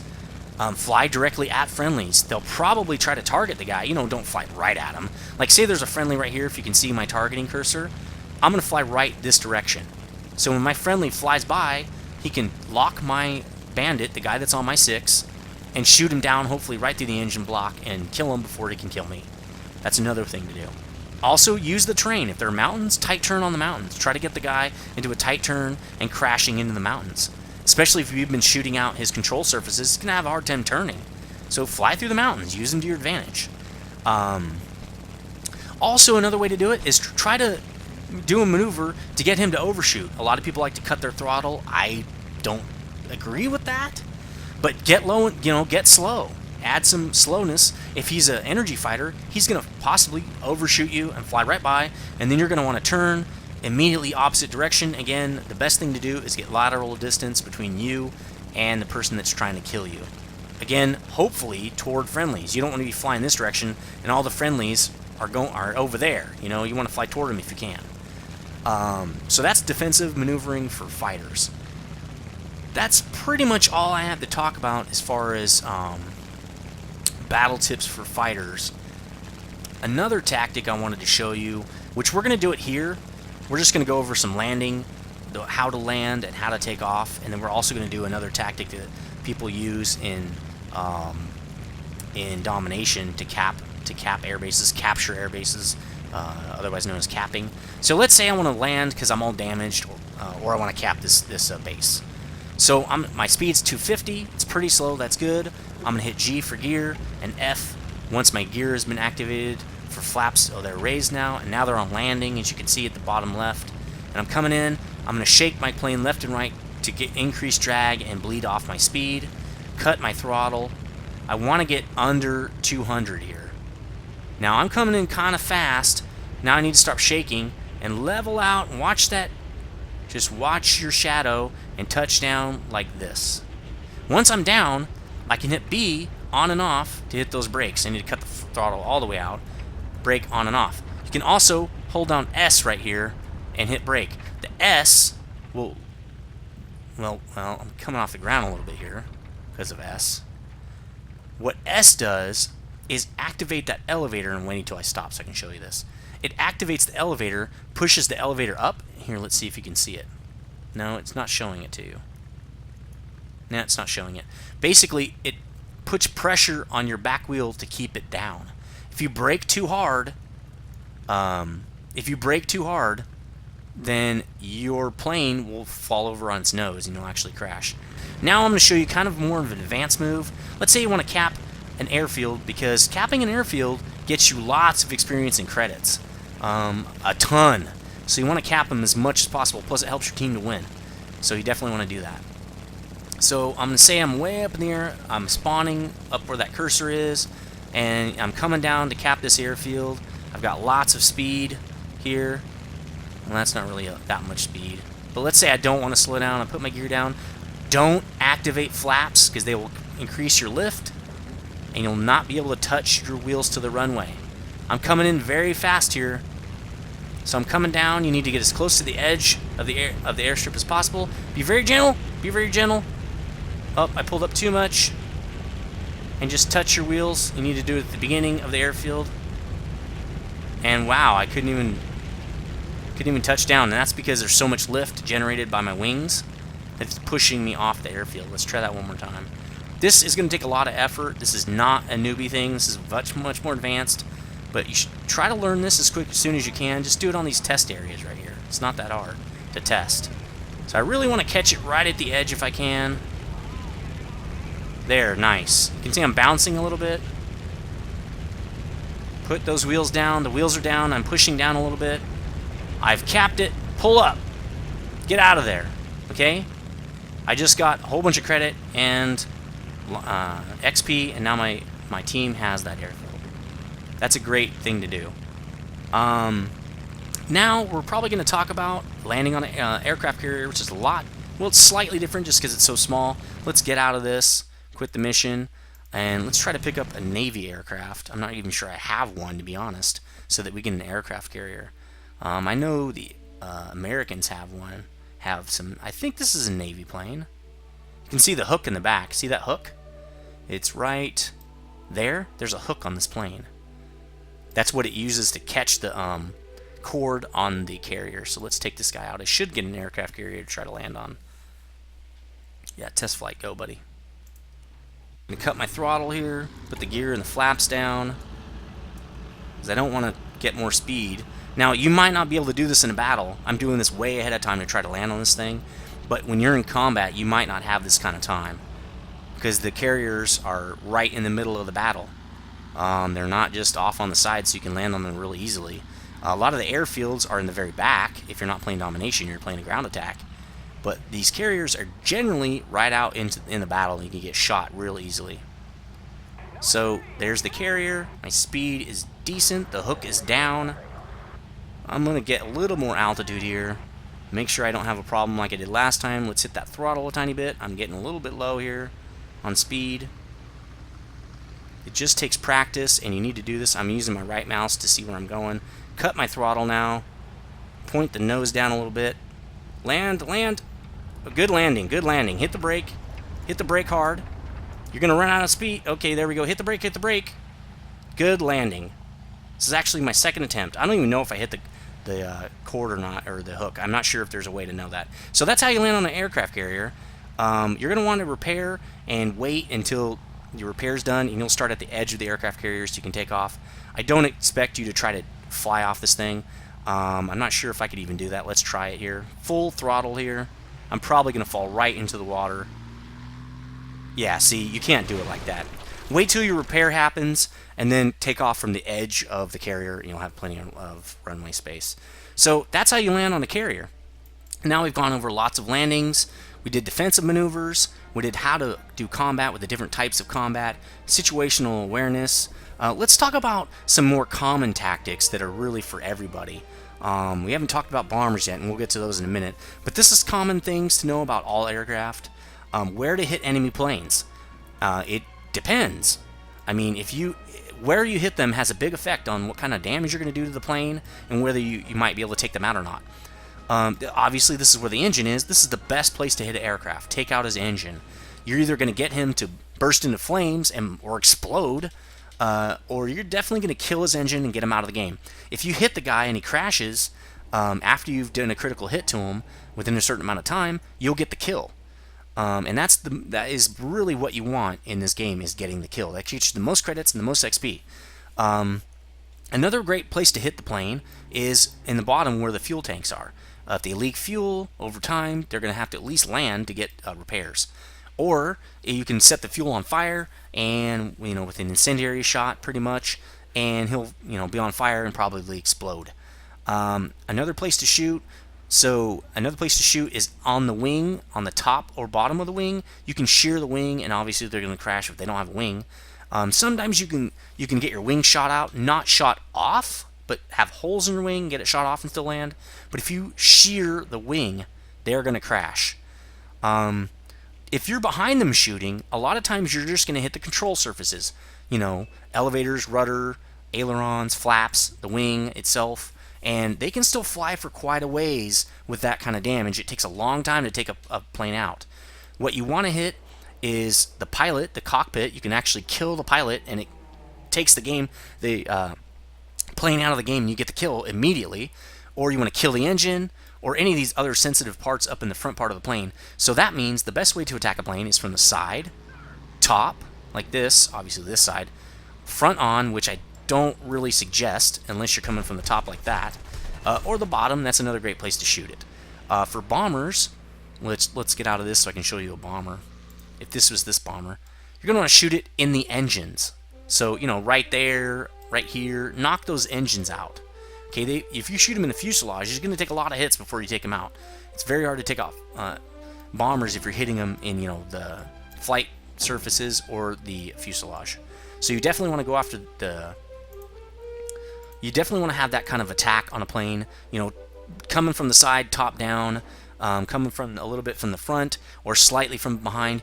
Getting on a 6, while it assures it's going to be harder for him to shoot you, it's going to take longer for you to kill the guy, and it's more chance that he's either going to turn on to you or his friends will get on your 6. So again, the quick kill is from the side, the top, or the front, or the back, which really helps for energy fighters, because when you bounce a target, that's how you want to do it. Another thing to do just for combat tactics is once you get a kill and you're kind of low and slow and you want to get some energy, reload and egress out of the combat area and try to get some altitude, get your guns reloaded, and come back in and attack. You don't want to run out of ammunition right in the middle of an attack and then be sitting there not shooting but have risk of being in combat. You don't want that. So reload whenever you have a break from combat. You got to be careful because some of the machine guns or the cannons do take a long time to reload, so don't just reload and you shot like 3 shots, but after you kill somebody and you need to build up some energy, you know, reload. Also, you want to avoid head-on engagements, because not only is he shooting directly at your engine and your pilot, a lot of times people play chicken, they can't pull up in time, and you'll ram right into each other, and either he'll kill you and you'll just die, or you'll both kill each other. Nobody gets XP or credits, and it's just a lose-lose. So if someone's coming right at you, take a couple quick shots at him real quick, like at a far distance, and then just get out of that situation and try to get on his tail, because that's just a lose-lose in most situations. So that's some general tactics to think about there. We already talked about takeoff and landing. Battle tips for bombers. You want to stay as high and fast as you can if you're a level bomber, because that's going to mean that fighters are going to have to climb up to get at you, and you can get away from them. Basically, with a bomber, you want to keep the guy on your tail so your gunners can work on him. If they can't close that gap with you, and you've already got them on your tail, there's almost no way they can kill you. They're going to get killed by your gunners. So another thing you want to do, so you want to basically get your tail to aim at their front. Another thing you're going to want to do, I think you use V to get to a gunner view, is you can get on your tail gunner view and actually aim your gunner's gun and take over the control of that turret and shoot the guy down a little bit more accurately than your gunners would do it automatically for you. So that's pretty much some tactics for bombers. Another defensive tactic I've seen bombers use is what they'll do is fly fast and away from combat. So they're going so fast away from battle that at me as a fighter, I'm not going to chase the guy down. It takes way too long. Unless it means we're going to win the game, I'll just leave that bomber alone. I'd rather dogfight. So you can kind of lose fighters that way when they don't feel like there's a good advantage to attacking you. Don't put yourself in a position where a fighter has an advantage over you, and chances are if he's more than a kilometer away and not closing on you, he'll just peel away. It's a lost cause. You'll just keep flying to the edge of the map. So you're also going to want to dump a lot of points into gunner, because that's a lot of your defenses come from your gunner, so definitely keep those points up. That's pretty much the defensive things to talk about for bombers. We can talk about when to release bombs. I'm not going to show you that because I'm really bad at it. I just did look up some things.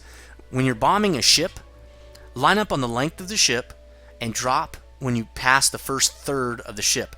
That way it'll hit in the center of the ship, because the ships will move and they'll try to dodge, and they're moving targets. That if you release at the third way through the ship, if you're dive bombing or level bombing, your bomb will hit the center of the ship, and that's what you want, right in the center. And if you have a 1,000-pound bomb, obviously it's going to do tons of damage. With torpedoes, you want to line up on the middle of the ship, perpendicular to the ship, and then drop it about 1 kilometer or less. Closer the better, obviously with enough time for the torpedo to get in the water before it just hits the ship. If you do it too far behind the ship, they'll actually get away. They'll move away from and dodge the torpedo before it hits the ship. For ground targets with bombs, you're going to want to line up along the line of targets so you can target more than one enemy per pass. Drop a bomb on a tank, you're flying over another tank in that line, drop another bomb, that kind of thing.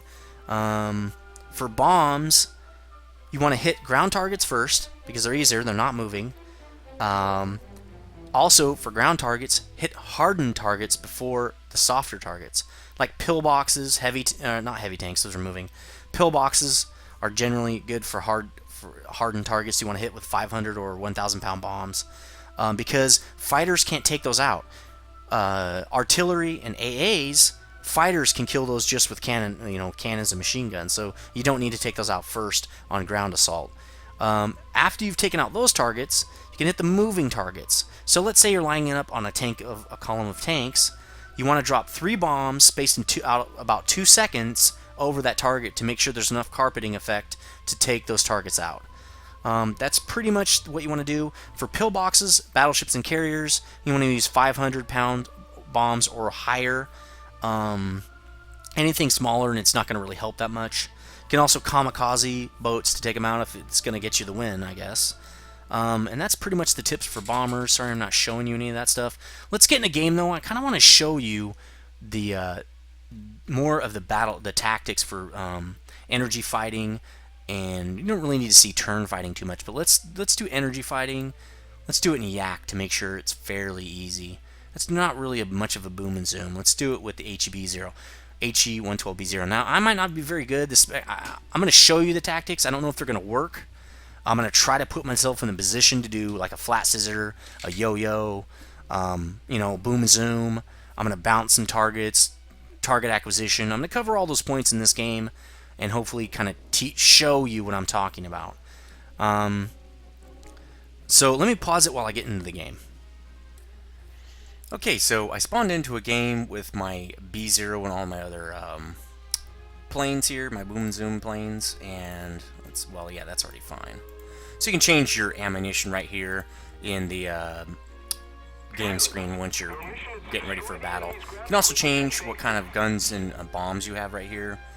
I don't know if you can change your camo here. I've never done that. Gun targeting distance is where your guns will converge. I usually leave it at default, but you can change it once you get more used to the plane. 500 is good for me. That's when your circle turns red and says, okay, you're within range. That's the distance right here. So fuel amount, again in arcade, there's no reason to put more fuel because it just makes your plane a little more laggy. And you do, I think, use fuel in arcade, but they never usually last more than 30 minutes anyway, so I wouldn't really worry about that. I don't think you can change your respawn. Yeah, that's okay.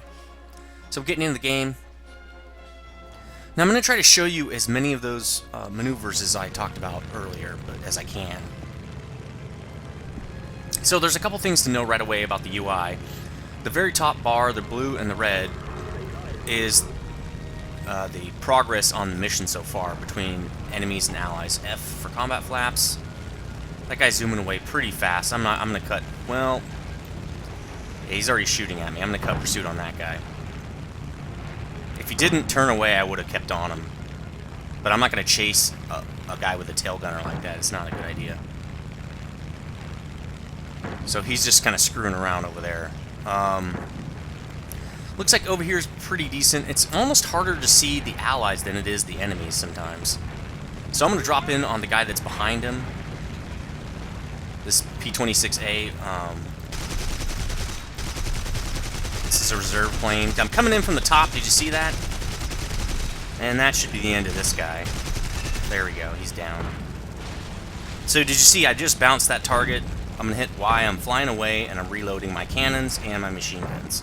I'm looking at my 6 to make sure nobody's following me. Nobody is. So that's pretty much how you bounce a target. I just showed you. That was pretty quick. Came in from the top, dropped down, put some shots into his cockpit and hopefully his engine, and then came up behind him to follow up with a kill. That was kind of a split S. You saw right there a little bit. Not a full split S, but it's close. So again, now I'm all reloaded, and I'm just looking for new targets. I'm up higher than most people in the battle. That's the whole point of boom and zoom. You don't want to be caught low. That would be good to get into, probably on that G50 there. He seems to be the last guy, and he's got somebody on him. Actually, let's just take this guy out. Remember, coming down from the top. Now I'm pushing S to get some speed. Now let's take this guy. Let's get a couple shots here. Dude, a slight... Wow. Cannons are out. Okay, I'm not going to follow him into the enemy. Let's get out of here while the cannons reload. Don't follow a guy toward the enemy base like that. Into allies. So I did another maneuver there. That's the lag roll that you saw, where I banked up a little bit to try to make sure I didn't overshoot. Now, once my cannons reload, I'm going to drop down on somebody in here. I'm going to bounce somebody. The last guy, which probably would be this Hurricane. Now, that guy's coming in pretty fast. See that I-15? Oh, he's slowing down a little bit. I thought he was going to drop into the fight. I'm going to do a split S on this guy, even though he's got a couple people on him. Coming down on top of him. He's already dead. Alright, well, let's just get this guy. Then we're going to get out of here, okay? And he's dead. Let's get this guy. Trying to help out a buddy. Careful, you don't want to hit any friendlies. There we go. Critically damaged. Now, hopefully... Nope, see, I didn't get the kill. Somebody was still on him. Should probably reload my cannons. They do take a long time, and I really need to get my reload up. I-15's closing in a little bit. But he's got tons of allies on him. That's really stupid. Don't ever do that. I bet you we see him get shot down. Yep, he's already dead. So yeah, don't do that. Now, I'm not high on the kill list or anything yet. It might not be. Not every game's, the best. I think for me, I feel like I had a good game if I didn't die. I mean, if you don't die at all, and you get 3 kills or 4 kills or something, you had a good game. This might not be good. Got that Hurricane coming in pretty quick. Let's take a couple shots on this guy and get out of there. Lead your target a little bit. He's turning. Oh, let's get this guy. He's in the back.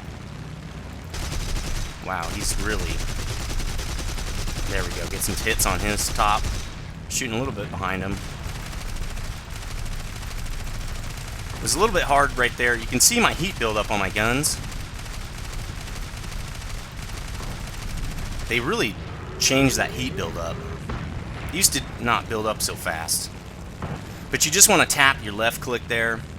Now, see how I bailed out when I didn't get the kill? And that guy's on me. He's flying right at me, that P-26. He's trying to get shots on me. So I'm going to bail down a little bit right here. I'm exposing my canopy a little bit. But, where is he? There he is. Okay, now I'm going to do a little bit of a yo-yo here. Turn around on him. There he is. Alright, let's try to take some shots on him. There we go. So I did a little bit of a yo-yo, got some energy, dropped him with cannons. If you have cannons on your aircraft, you want to usually keep those reloaded, because machine guns, while they're good, they're not that great. They got a lot of enemies over here, but let's drop on this guy. He's shooting at one of my allies here. I don't think we can. He's going pretty fast. I'm within range. It's being a little bit... Ooh, whoa. Oh, here we go. This guy... No, he's not. Let's get him. Oh, that's a... I don't want to shoot at him. He's a bomber. Here we go. MC-200. After this, we're going to get out of here. Wow, I'm surprised he didn't take any shots at me. Cannons are out. It's getting a little hot in here, and I'm actually running out of energy. Let's try to get some shots on this guy. He's turning. Even if I don't kill him, I'm getting some experience. Pushing S right here from my elevator to turn quicker. I really need to get out of this. I'm going to start getting dropped on pretty soon. I'm trying to wait for my cannons to come back. 4 seconds. There we go. Okay, let's take this guy down now.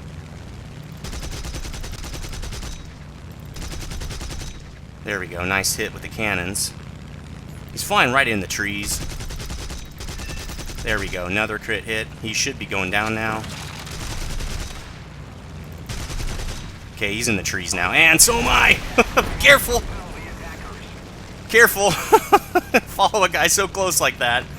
Now I gotta get out of there. I'm low on energy. I had to follow him too close to the tree line.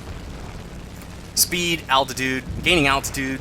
Not really... See, I'm not dropping speed. That's the whole point when you're trying to gain energy here. If your speed's dropping too much, you're really not gaining a lot of energy, and you're becoming a lot slower. So I'm pretty slow right now, but see, my potential's climbing a lot. So I haven't shown you yo-yo or scissors or anything. I'm not going to try to get in a scissor fight, actually, because unless it's rolling scissors, it's not really an energy move. Okay, that's a fur ball, massive fur ball. I'm not going to fly into that. Let's get this guy. He's more alone. Energy fighting is about killing the guy that's by himself, pretty much. Alright, he's coming in. Let's see if I can get some shot. There we go. See? That's a kill right there. Awesome kill. I'm going to reload because this thing with cannons doesn't have not many rounds on these cannons. Most of the cannons don't have a lot. Whoa, I picked up a tail. Picked up a tail. Hide behind the trees here. Alright, what am I going to do? Let's look at where he is. It's a bomber? Alright, let's get out of here. Let's try to turn on him. Should be able to turn on this bomber pretty easy. Let's see what we got here. Where'd he go? There he is. I thought those guys didn't have guns. That's interesting. Alright, let's tail him a little bit. Cannons are back. He's probably going to get away, but we'll try it. Yeah, see, I don't want to follow that guy's gunner. He's going to shoot right into my engine. A lot of people like to shoot at bombers. I only shoot bombers if I can come from the top or the bottom. If I'm coming from the back, I just turn away. It's not, I don't know, to me it's not worth it. But see how that lag flamed out or was on fire for a while? Can actually, your fire can be put out over a certain amount of time when you fly. Kind of want to drop on that guy to help him out. I think he just died though. Yeah, he's dead. He got shot down by AA. Here's some guys that are behind. Okay, this guy's, well, he's not really in the back necessarily. I'm gonna come in from the side. Now I'm coming in from the top. Nice crit hit in his face there. Didn't get the kill, but that's okay. A little bit of lag roll here to try to preserve energy, but turn on people. Come on. Using my elevators to kind of pull up a little bit. Wow, that guy's squirrely. Ooh, yeah, Yak 7, that's definitely dangerous. A lot of what people do is they fly their crappy planes first, and then they pull out their awesome planes once their crappy planes die. I don't think that's a good idea, but whoa! A little bit of compression there. Kill assist. Gonna reload, get some more energy back. Ooh, there's a, well, I'm reloading, so there's no point in going after that guy. Oh, I killed him. Nice. Airwind Streak 5. Nice. See how that XP builds up? That's kind of what you want to. Although lions are more important than XP, especially right now in 1.29, but that XP really helps you rank up. And these guys are being kind of stupid. They're dropping in on our furball one at a time. You definitely don't want to do that. Okay, Swordfish, this can be a pretty difficult guy to take down at times. He does have a tail gunner. That Yak 7 is a beast. Would not fly right into that guy. Let's drop in on this guy. Let's bounce this guy. He's got a couple of people going after him. That HE-112A is actually the rank 3 version of the plane I'm flying right now. It's not very good. Okay, he's flying back toward the Allies. You got to be very careful with this. Look at your distances. He's dead. That Nimrod's over 3 kilometers out, so we weren't really worried about him. Plus, he's a reserve plane. So seeing how I'm watching everybody's speed all the time and where they're actually flying the enemy planes, could probably go after some AA right now. Little armored car, yeah, nah. Could probably take him out with cannons, but it's just not worth it. Let's let the bombers do that kind of work. Okay, there's the Yak 7. He's pulling away from me. But see how he's staying away from the action too? Choosing targets, not just going after anybody. There's kind of a hairball going on down there, or fur ball. I'm going to wait till he drops in and then try to get him. Here he goes. He's going to drop in on somebody. Let's try to kill this guy. If I kill this guy, that's going to be pretty awesome because he's a rank 5 and he's a very awesome plane. Oh, wow. See, look at that. Amazing maneuverability on the Yaks. They're amazing planes. Come on, turn. Alright, now I'm behind him. Haven't even gotten a hit on him yet. See how he's going evasive all over the place? Finally get a hit on him with machine guns. Whoa! Careful. There's no range. The field of view in this game is pretty bad, so now I'm doing a big loop to try to get on his cockpit here. even with machine gun. Whoa! And that's you gotta be careful. This happens to the best of us, especially in those valleys. Be careful; they will fly low in those valleys to try to take you out. And see, it worked. All right, we're good here. This is a HE12 or 112B1. This is a gold plane. Get a little extra credits and XP and extra XP on your crew, 100% extra XP. So he did really good evasive right there, dropped way down in the valley and just kind of wiggled around because it moves that lead indicator. It makes it very hard, especially in arcade, for people that... I'm used to that lead indicator too. That lead indicator is not there in... I know it's not there in full realistic. I'm not sure if it is in historical or not. But he's still up. Up, now he's dead. Survived quite a long time with all those people on him, and a lot of people say that's because Russian planes are crazy. They just can take so much damage, it's not even funny. So there's some more ground targets. Oh! Someone's someone's bouncing me. And that's you. That's odd. I don't know why you do that. It's an attacker. Where'd he go? Oh, there he is. Let's try to get this guy. A little bit high in front. But see how he's just zooming away? I'm going to push Z right here to zoom in. My cannons are almost out, though. This is going to be a lot harder to kill him without those cannons. Flies right into me. I don't know what he's doing there. Cannon's out of ammo. Really need to... There we go. Kill assist. Get some XP and credits for that, but not even close to as much as a kill. Let's just reload since there are no targets around here. So I'm doing decent. 1 death, 5 kills. Not the greatest. I mean, I'm not... If you want to... Some people, when they try to get like 10 or more kills, they're just flying straight into fur balls and trying to get somebody on the pass through, and there's a really higher risk of dying.